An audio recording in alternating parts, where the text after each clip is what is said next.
গরমে কোথায় যাচ্ছেন? চকোবার কিনতে? দাঁড়ান দাঁড়ান, আমি এই দুটি চকলেট আর এক প্যাকেট দুধ দিয়ে আজকে বাড়িতেই বানিয়ে দেখাবো চকোবার। তো চকোবার বানাবার জন্য প্রথমে আমাকে চকলেটটা গলিয়ে নিতে হবে। তো চকলেট গলাবার জন্য প্রথমে একটা বাটিতে নিয়ে নিতে হবে একটু জল। তারপর করতে হবে কি, এই জলটাকে গরম করতে হবে। তো জলটা গরম হবে, তার উপরে চাপিয়ে দেবো আর একটা বাটি। তারপর আমরা কি করব, এই চকলেটটা ছিঁড়ে এই বাটির মধ্যে দিয়ে দেবো। এই জলটা গরম হবে আর চকলেটগুলো মেল্ট হয়ে যাবে। তো একটু ভেঙে ভেঙে দিতে হবে যাতে এটা গলে যায় তাড়াতাড়ি। এই তো মেল্ট হতে শুরু করে দিয়েছে, এটা সুন্দরভাবে মেল্ট হচ্ছে, দেখেছ? চকলেটের গন্ধটা দারুণ ছাড়ছে। ক্যাডবেরি সত্যি ভালো চকলেট। তো চকলেটটা আমাদের মেল্ট হয়ে গেছে, হ্যাঁ দেখতে পাচ্ছ? এবার কি করবে? এইবারই তো মেন কাজ। চকোবার বানাতে গেলে আমাদের যেটা করতে হবে, এই গলানো চকলেটটা এই কাগজের কাপের গায়ে লাগিয়ে দিতে হবে। এটা হচ্ছে কোটিং। ভেতরে তো আইসক্রিমটা থাকবে, হ্যাঁ, আর বডিটা থাকবে চকলেটের। বাহ, একটু মোটা করে লাগিয়ে দিলে খেতে ভালো লাগবে। হ্যাঁ আমরা কাপের মধ্যে চকলেটের কোটিংটা করে নিয়েছি। এবার এটাকে আমরা ফ্রিজের মধ্যে ঢুকিয়ে দেবো। এই ঢুকিয়ে দিলাম, এখন 10 মিনিট রাখলেই এর গাটা জমে যাবে। তো চকোবারের কাপটা রেডি হয়ে গেছে। এবার হচ্ছে দুধটা জাল দেওয়ার পালা। তো দুধ জাল দেওয়ার জন্য আমরা এক প্যাকেট দুধ নিয়ে নিয়েছি, আর এটাকে এর মধ্যে দিয়ে দেবো। এটা কি 500 দুধের প্যাকেট? হ্যাঁ, এটা 500 দুধের প্যাকেট। এবার হচ্ছে দুধটা ভালো করে জাল দিয়ে নিতে হবে। দুধটা ফুটিয়ে ফুটিয়ে 500 গ্রাম দুধ করে দিতে হবে 300 গ্রাম। তো দুধটা মোটামুটি গরম হয়ে গেছে। এবার আমাদের দিয়ে দিতে হবে 2 চামচ গুঁড়ো দুধ। তো আমি গুঁড়ো দুধ 2 চামচ দিয়ে দেবো, আর ভালো করে এটা নাড়িয়ে মিশিয়ে দেবো। আবার একটুখানি গরম হয়ে গেলে চিনি দিয়ে দেবো। তো বন্ধুরা, দুধটা ততক্ষণ জাল হোক, আর আপনারা কমেন্টে লিখে জানিয়ে দিন যে আপনারা কোথা থেকে এই ভিডিওটা দেখছেন। দুধটা আমার অনেকক্ষণ জাল হয়ে এসছে।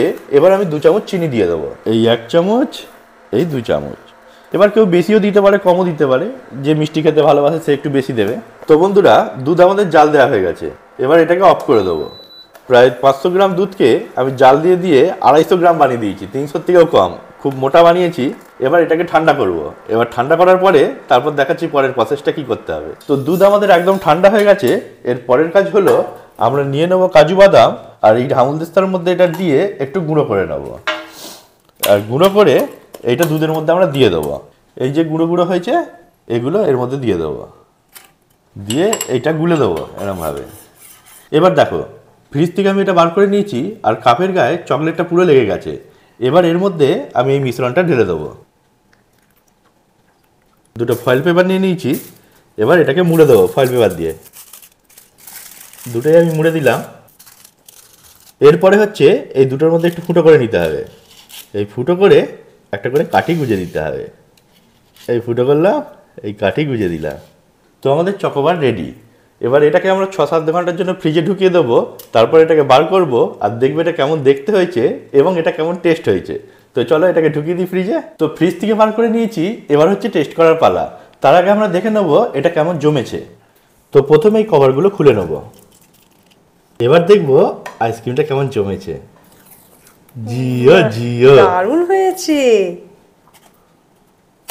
এই দেখো, বাহ, দারুণ হয়েছে গো। তো পরেরটা একই। দেখেই তো খেতে ইচ্ছা করছে। বললাম না তোমায়, চকোবার খাওয়াবো বাড়িতে বানিয়ে। তো এবার হচ্ছে টেস্ট করার পালা। তো চলো আমি টেস্ট করে বলি কেমন হয়েছে। প্রথমেই তো চকলেটের স্বাদ দারুণ হয়েছে গো। দেখি দেখি। আর মোটা কোটিং একদম আইসক্রিমের, হ্যাঁ দারুণ খেতে হয়েছে। আমি এরকম 4-5টা খেয়ে ফেলতে পারি। আচ্ছা বন্ধুরা, যদি তোমাদের এই আইসক্রিমটা ভালো লাগে, তোমরা বাড়িতে ট্রাই করে দেখতে পারো। এটা খেতে খুবই টেস্টি। আর যদি তোমরা আমাদের পেজে নতুন হয়ে থাকো, তাহলে আমাদের পেজটা ফলো করে রেখো। তো আজ এই পর্যন্তই, দেখা হবে পরের ভিডিওতে। টাটা।